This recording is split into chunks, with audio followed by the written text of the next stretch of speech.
Alors, bonsoir tout le monde. Bienvenue à la séance ordinaire du 11 mars 2024.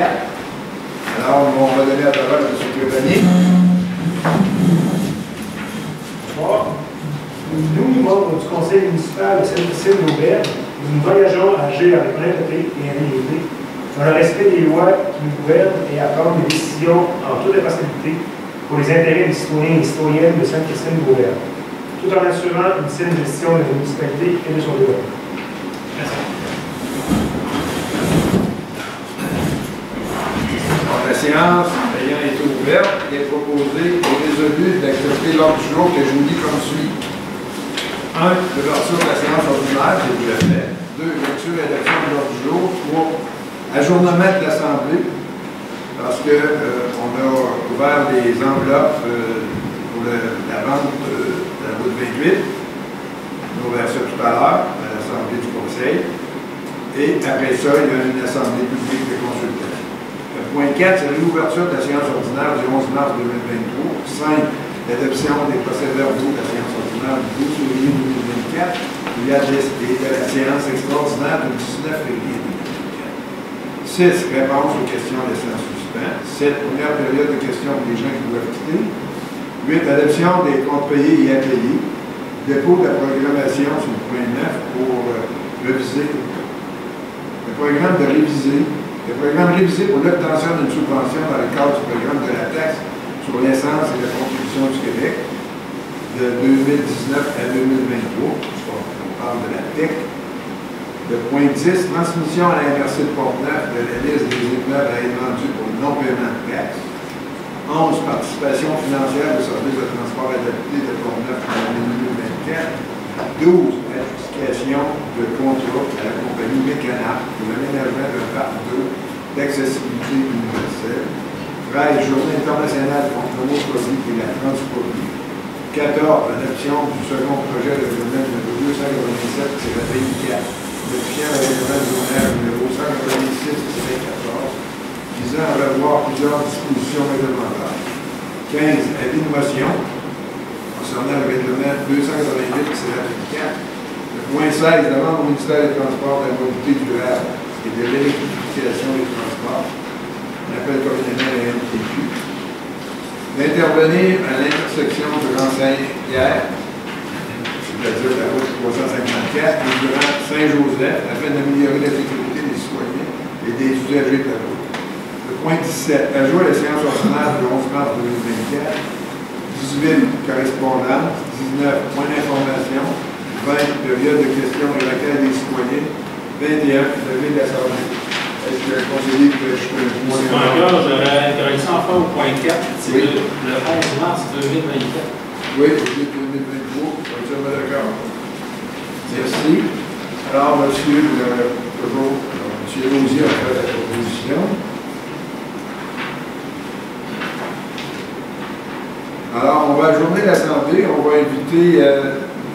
on va commencer par l'ouverture des enveloppes qui étaient faites tout à l'heure. On va faire la lecture des gens.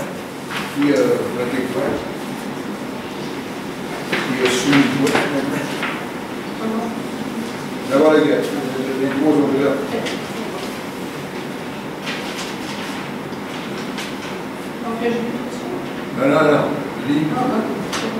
Non. Donc, on a une offre à 1 000 $, avant taxe. Affaire partout. Offert par M. Jean Frenette. OK.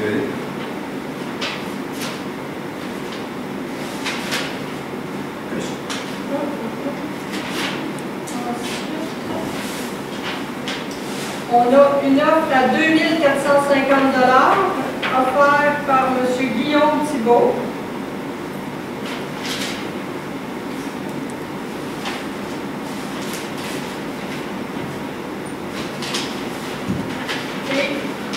On a une offre à 1 115 $, offerte par Simon Gauthier. Alors voilà l'ouverture des trois solutions qui étaient faites en tout à l'heure. Nécessairement qu'on va vérifier que tout est conforme. Et actuellement, le combien est celui-là à 2 450 $. Et comme il est écrit dans l'appel d'offres, on ne s'engage pas à le donner au plus haut ou au plus bas. Et on ne s'engage pas non plus à le vendre de toute façon. Alors, mais la décision du Conseil à l'heure actuelle est pas mal. Bon, on va vous revenir avec ça. Maintenant, on va demander à Mme Marilyn Gingras, l'urbaniste, de venir nous parler.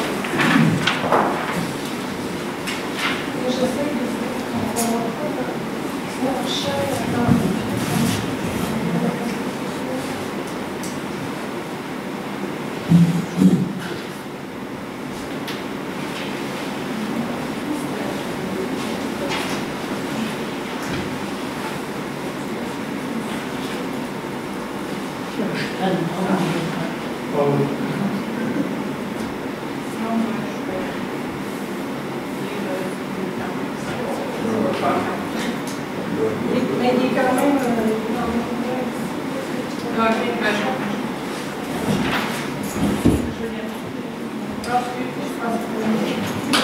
Excusez-nous, on a des petits problèmes techniques, donc on avait un PowerPoint, mais je vais vous lire le résumé en fait de la réglementation. Donc, bonsoir et bienvenue à cette assemblée publique de consultation concernant le projet de règlement numéro 287-24. Donc, on va vous présenter un résumé du règlement et par la suite, il y aura une période de questions. Donc, ce règlement porte le titre suivant, Règlement numéro 287-24, modifiant le règlement de zonage numéro 186-14, visant à revoir plusieurs dispositions réglementaires. Donc, le but de ce règlement concerne les éléments suivants. Il vise à autoriser à l'intérieur des zones agricoles certaines activités liées à l'agrotourisme en complément d'une activité agricole. Il vise également à permettre les exploitations acéricoles à l'intérieur de la zone résidentielle de villégiature RV2 qui est située dans le secteur du Lac-Simon. Finalement, il a aussi pour but d'autoriser les entreprises artisanales ainsi que les usages complémentaires de services à l'intérieur de la zone résidentielle de villégiature RV6 qui est située dans le secteur durant 50 ans. Donc, concernant les activités d'agrotourisme, des dispositions sont ajoutées au règlement de zonage afin de permettre la possibilité d'exercer certaines activités liées à l'agrotourisme en complément d'une activité agricole, telles que les services de repas à la ferme, les visites guidées à la ferme et le stationnement des véhicules récréatifs autonomes des clients de passage sur une exploitation agricole. Donc, ces activités pourront être réalisées à l'intérieur des zones agricoles et selon les conditions qui sont prescrites par un règlement provincial qui se nomme le règlement sur l'autorisation d'aliénation ou d'utilisation d'un lot sans l'autorisation de la Commission de protection du territoire agricole du Québec. Pour l'aménagement d'un espace de stationnement de véhicules récréatifs autonomes, ils seront permis lorsque les conditions suivantes sont notamment respectées. Donc, l'espace utilisé à cette fin doit posséder une superficie maximale de 1000 m². Elle doit être située à moins de 100 mètres de la résidence du producteur et ne peut accueillir plus de 5 véhicules. La durée maximale de stationnement d'un véhicule est de 24 heures. Et aucun service supplémentaire tel que l'électricité, l'eau courante, les égouts, les aires de repos ou de jeu ne peut être offert sur place. Concernant les exploitations acéricoles, le règlement vise à autoriser les exploitations acéricoles à l'intérieur de la zone résidentielle de villégiature RV2 qui est située dans le secteur du Lac-Simon. Il va également dicter les modalités qui sont applicables, donc les conditions qui seront à respecter sont les suivantes. Seules les installations et constructions servant à récolter l'eau d'érable, telles que la mise en place de tubulures et de chaudières, ainsi que la construction de bâtiments pourvus de stations de pompage et de réservoirs y sont autorisées. La construction de cabanes à sucre y sera interdite. L'exploitation acéricole doit être effectuée sur un terrain ayant une superficie minimale de 7 hectares. Les bâtiments doivent respecter les marges de recul prescrites pour le bâtiment principal. Et finalement, l'intensité du bruit résultant de l'usage ne doit pas excéder 70 décibels, mesurer la limite du terrain. Et finalement, pour les entreprises artisanales et usages complémentaires de services, Ils seront en fait autorisés à l'intérieur de la zone résidentielle de villégiature RB6 qui est située dans le secteur Durand-Saint-André. Donc, ces usages-là seront autorisés aux conditions qui sont déjà prévues au règlement de zonage. Donc, ça fait le tour du règlement. Les dispositions de ce règlement sont susceptibles d'approbation référendaire. Donc, il y aura un avis public qui va être publié et affiché annonçant la possibilité de faire une demande de participation à un référendum et les modalités ils seront détaillées. Donc, nous serions à la période de questions et de commentaires si les gens en ont.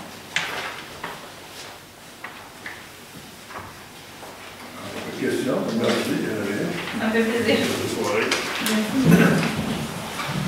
Alors, dans notre cas, c'est la réouverture de la séance ordinaire du 11 mars 2024. Il est proposé aujourd'hui que la séance ordinaire du 11 mars, qui a été ajournée pour tenir la consultation publique, portant sur le projet de règlement 287-24, soit réouverte à 19h41.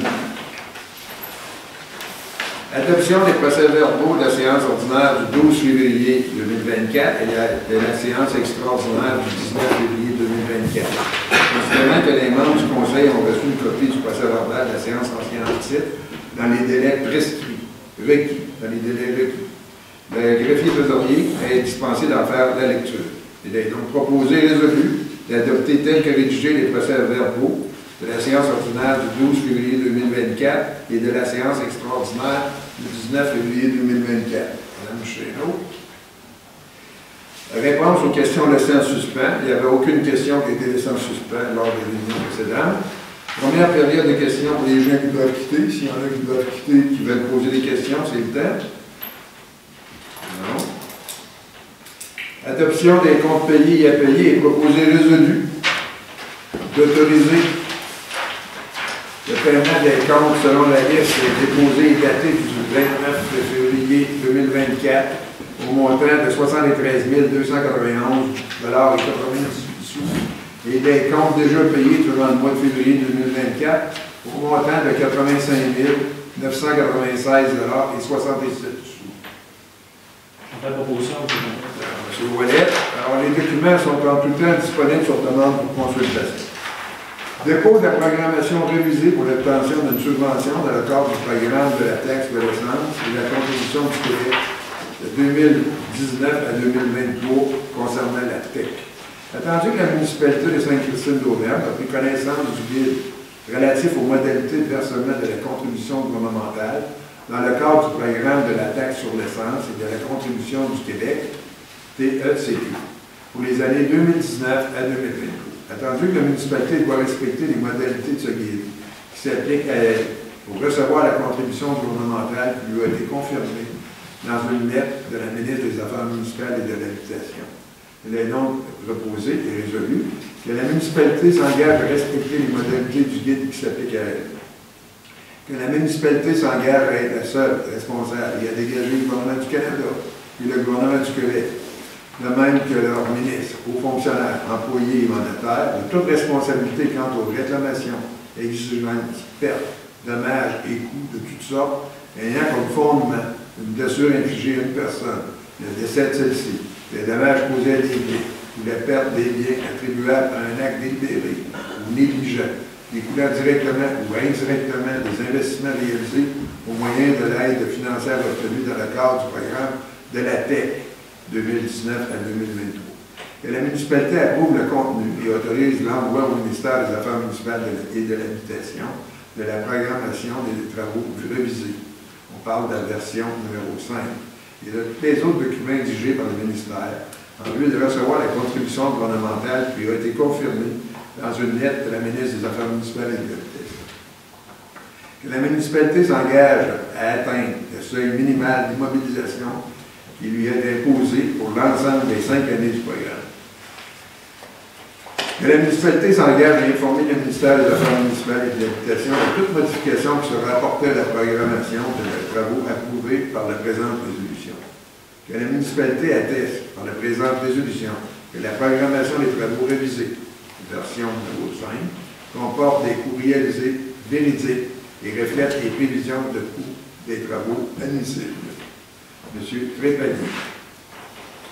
Transmission à la MRC de Portneuf de la liste des immeubles à être vendus pour non-paiement de taxes. Considérant l'état produit par le directeur général des greffiers trésoriers, indiquant les immeubles sur lesquels les taxes imposées n'ont pas été payées en totalité pour les années 2023 et antérieures.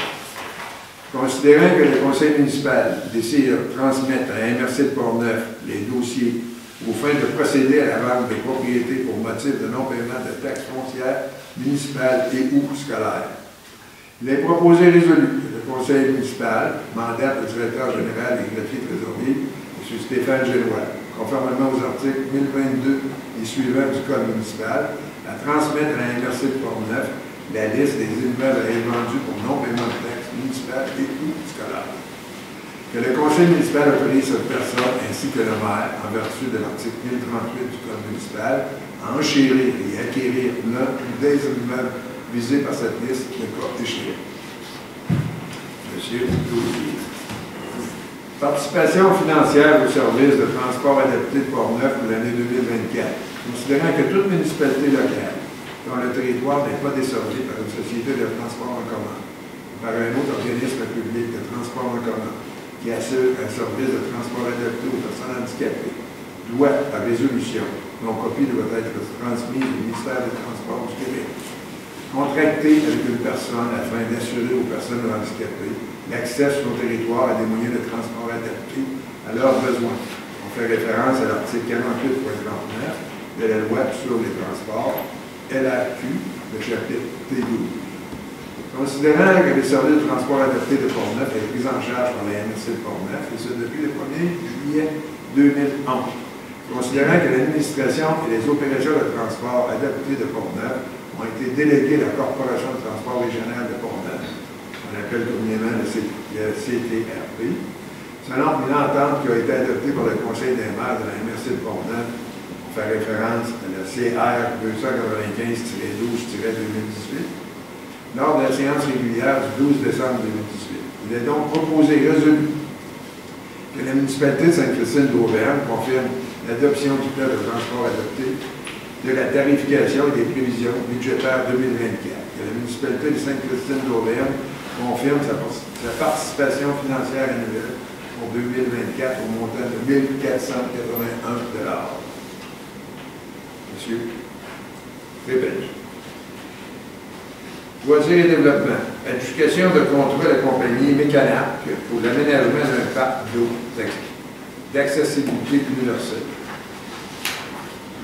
Considérant que la municipalité a reçu une subvention de 100 000 $ pour le projet d'aménagement d'un parc d'eau d'accessibilité universelle, considérant que la responsable des loisirs a procédé à des recherches et à l'analyse de plusieurs fournisseurs, il est donc proposé et résolu d'autoriser le groupe Méridien de la division Mécanac à effectuer les travaux de ce projet au montant de 120 360 $, plus les taxes applicables, telles que présentées dans l'offre de service.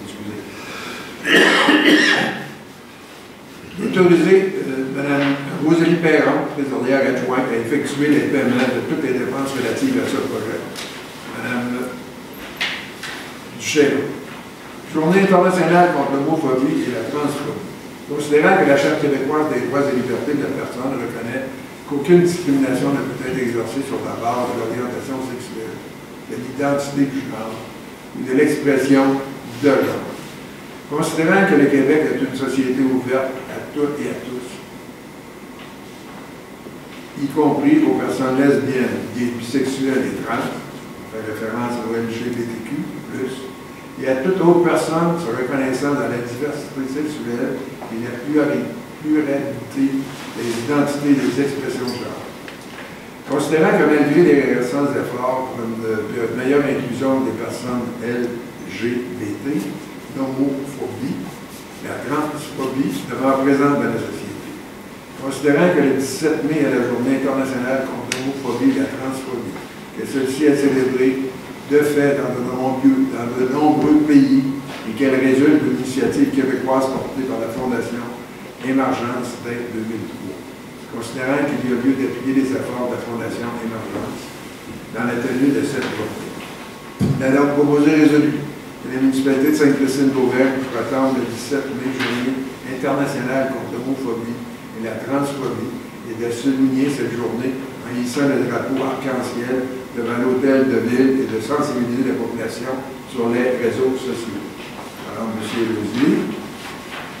Adoption du second projet de règlement numéro 287-24, modifiant le règlement de zonage numéro 186-14, visant à revoir plusieurs dispositions réglementaires. Considérant qu'un avis de motion du présent règlement a été préalablement donné lors de la séance du 12 février 2024 et que le premier projet de règlement a été adopté lors de cette même séance. Considérant qu'une assemblée publique de consultation a été tenue le 11 mars 2023. Considérant qu'une copie du règlement a été remise à tous les membres du Conseil au moins 2 jours avant la séance et que tous les membres présents déclarent l'avoir lu et renoncent à sa lecture.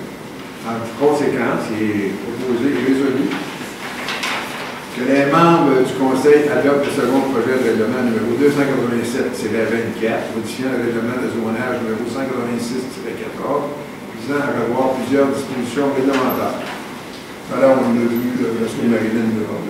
Oui. Excusez-moi, M. Oui. Il y a une erreur, c'est le 11 mars 2024, non 2022.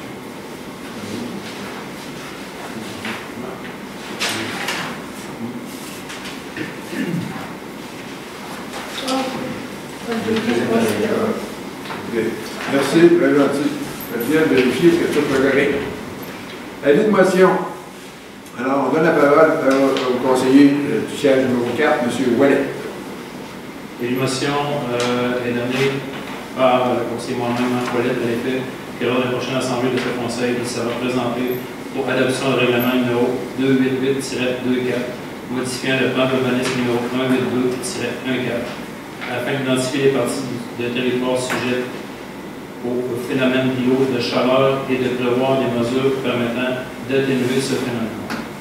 Pour l'élaboration de ce règlement, la municipalité demeure en attente de la publication du guide à l'intention des municipalités portant sur l'identification des îlots de chaleur qui sera publié prochainement au ministère des Affaires municipales et de l'Habitation. Merci, M. Ouellet.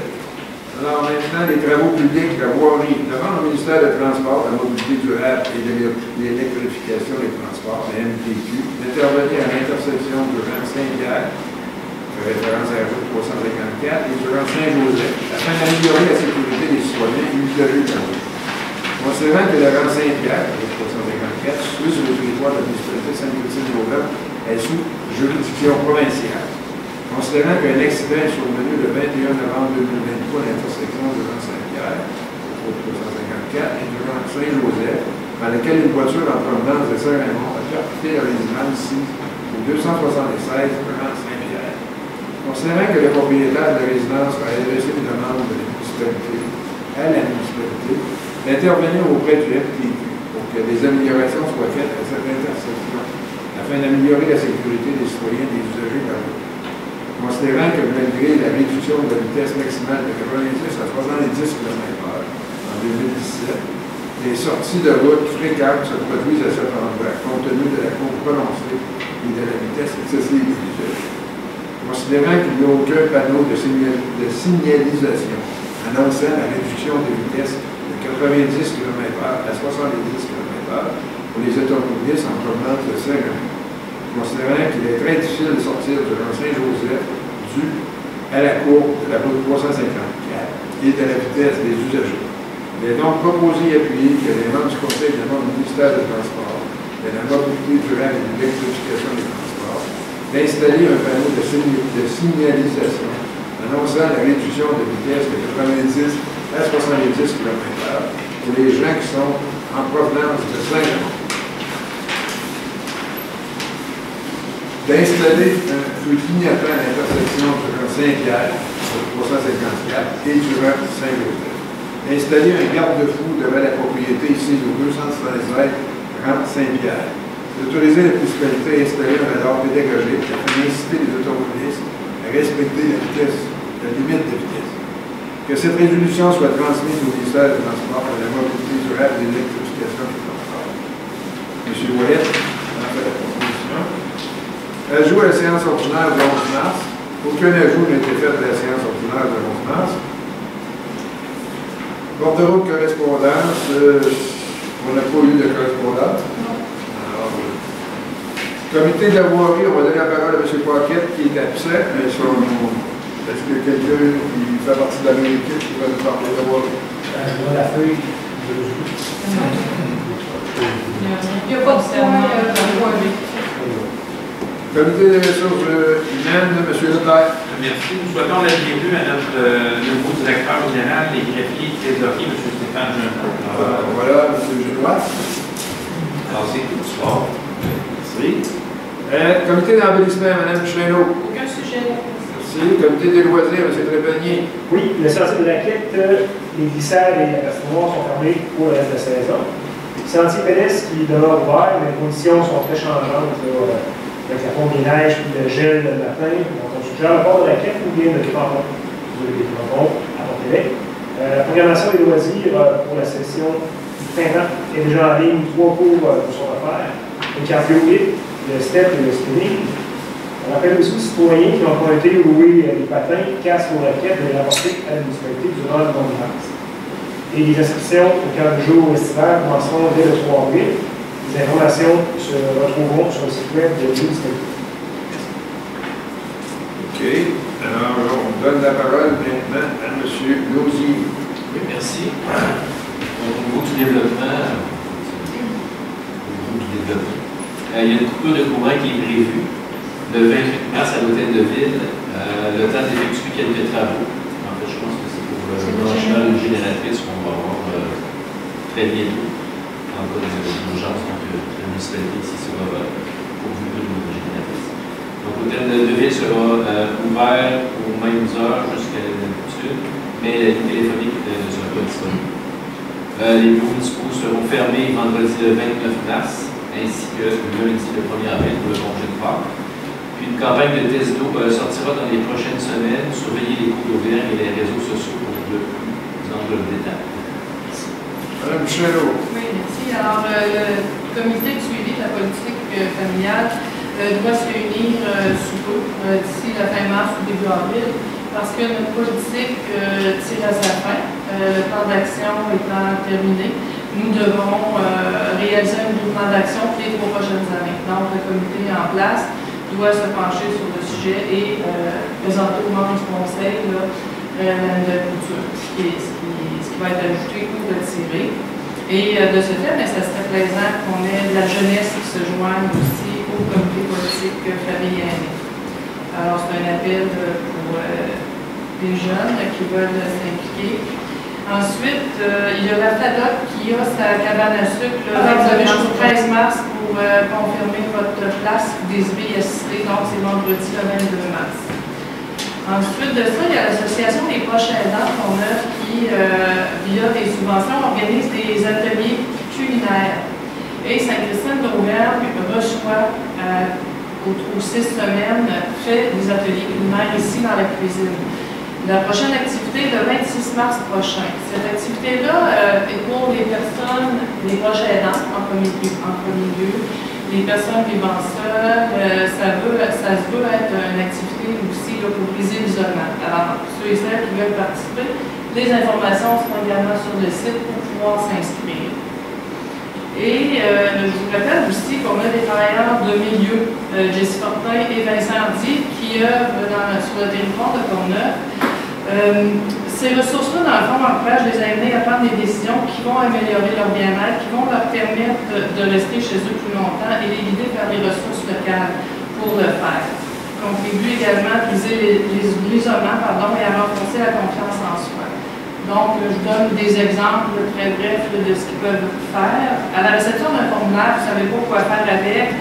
Vous pouvez les contacter, ils vont vous aider à vous comprendre et vous orienter aussi sur les démarches à faire pour vous aider à compléter. Ils sont là aussi pour surmonter les défis et rester chez vous le plus longtemps possible, donc en vous guidant vers les bonnes ressources. Ça, c'est important. Si vous avez besoin d'aide pour les rapports d'impôts, vous avez besoin d'aide pour des informations sur les services de santé, l'hébergement, on sait que dans ce temps-ci, le renouvellement des loyers. Alors, ces ressources-là peuvent vous aider. Alors, encore là, Jessie Fortin et Vincent Hardy, les travailleurs du milieu sont là pour ça, et les coordonnées sont sur le site également. Je vous remercie. Merci. On est rendu à M. Ouellet. Monsieur le maire, en fait, le compte rendu est sorti au niveau des interventions de la régie pour février. On en a 5 en tout qui se décortiquent comme suit. Un incident de la route avec des incarcérations, incendie de résidence pour 1, sauvetage hors route pour 1, vérification 2, pour un total, comme je disais, de 5, qui sont décortiques par intervention. Le 11 février, c'était une vérification en Saint-Anne-Nord. C'était réparti au pompier à 22h43, qui est en direction à 22h49, qui sont arrivés sur les lieux à 23h11 pour un temps de déploiement de 28 minutes. Ensuite, l'autre, j'ai pas c'est un nombre d'interventions de vérification en Saint-Anne, j'ai vu une heure à la centrale, qui est le 12 de l'envoi. Le 17 février, incendie, bâtiment sur la rue principale ici dans le village. À midi 6, réparti aux pompiers. À midi 12, véhicule en direction. Véhicule sur les lieux à 12h29 pour une intervention pour le déploiement de 23 minutes. Ensuite, à Saint-Jacques, le 20 février, réparti aux pompiers à 21h17. Les véhicules en direction, 21h24. Véhicule sur les lieux, 21h47. Temps de déploiement, 30 minutes. Le dernier qui est un sauvetage en route, c'était annulé. En fait, il a été réparti aux pompiers à 6h07. Puis à 6h08, c'était annulé. Vraiment des gens concernés. C'est ce qu'on fait. D'accord, merci. On donne la parole à M. Leclerc. Merci. La municipalité de Sainte-Christine d'Auvergne a reçu le 22 février dernier la certificat régie niveau 1 engagé pour la mise en place de 2 actions, soit la récupération de matière organique dans les édifices municipaux et aussi la récupération de stylos et de crayons feu. Avec ces actions, la municipalité devient la première du comté de Portneuf à recevoir cette certification. D'ailleurs, on invite les citoyens à récupérer les cartouches d'ampliété ainsi que les stylos et crayons feu et à venir les déposer à la point de dépôt situé dans l'hôtel de ville. Merci. Merci, M. Leclerc. Alors, on va être rendu à la période de questions. La période de questions est inclue, bien entendu, sur l'enregistrement de cette séance disponible sur le site Internet de la municipalité, www.sca.québec. Alors, la parole est à vous, vous avez des questions. Oui, bonjour. Moi, Jean Potier, j'ai eu un sinistre chez nous, puis j'aimerais avoir un meilleur rapport que je viens d'entendre, parce qu'il y a eu des lacunes. Vous êtes capable de décortiquer, on s'en parle ensemble. OK, parce que, disons, je l'ai décortiqué avec M. Ouellet. Tous les deux, nous faisons partie du CA de la régie des incendies. Ouais, parce qu'il y avait Puis, on en a discuté. Puis, on a été très surpris qu'un pompier ait toutes sortes d'équipements dans son garage incendiaire. Ça nous a beaucoup surpris. Et on a été très heureux du déroulement de l'opération de sauvetage parce qu'il n'y a aucune maison alentour de ce garage-là que vous voulez. Alors, pour moi, je suis vraiment impressionné du service qu'on a eu. Ah, OK. Je ne le vois pas comme vous. Non, on peut voir chacun notre façon, mais nous sommes très heureux. Il y avait surtout de l'amélioration à faire. Par contre, on a reçu une lettre d'une personne que vous connaissez qui nous a dit qu'elle était très heureuse du service qui vous avait été donné chez nous. C'est ça. Et d'ailleurs aussi, on a eu un autre feu en mois de janvier. Oui. C'est M. Ouellet qui a eu le service, du même service incendie. Comment vous l'avez trouvé, M. Ouellet? Ça a été, je dirais, quand même assez bien, là, compte tenu, c'était dans le milieu de la nuit. Puis, effectivement, c'était un très bon service qu'on a eu. Il était arrivé, ça a pris 30 minutes. On a maîtrisé l'incendie, ça a pris 10 minutes. Puis, le directeur du service incendie, en arrivant, il a pris charge de la situation, il nous a briefé pour savoir ce qu'il allait faire comme intervention. C'est ce qui a été fait. Puis, ça a été les dégâts. Est-ce que le camion d'incendie était conforme? Parce que quand il avait commencé, il n'était pas capable de rouler. Il a voulu le rapport comme il faut. On a eu le rapport. Alors, on vous remercie de vos commentaires. On va en reparler à la prochaine réunion de la régie par rapport à ce que c'est donné de mentionner. Oui, parce que là, on est capable de se défendre. Vous avez fait un plan d'intervention, vous avez tout préparé ça, mais il y a des affaires. Il y a juste que des pompiers qui sont chicanés à côté. Ça, c'est beau, là. Ça qu'on a vu. Peut-être. De toute façon, nous autres, on est très satisfaits. Il n'y a aucune maison qui a brûlé. Aucun citoyen qui a été brûlé aussi. Alors, pour nous autres, c'est très, très, très heureux de sortir ça. Je vous remercie de venir d'entre nous me voir dans la même journée, mais on est informé de ma santé de tout. D'accord. C'est bon. Bonne soirée. Merci. Est-ce qu'il y a d'autres questions dans ça? Alors, quelqu'un pour nous aider à l'Assemblée? M. Lausier. Merci.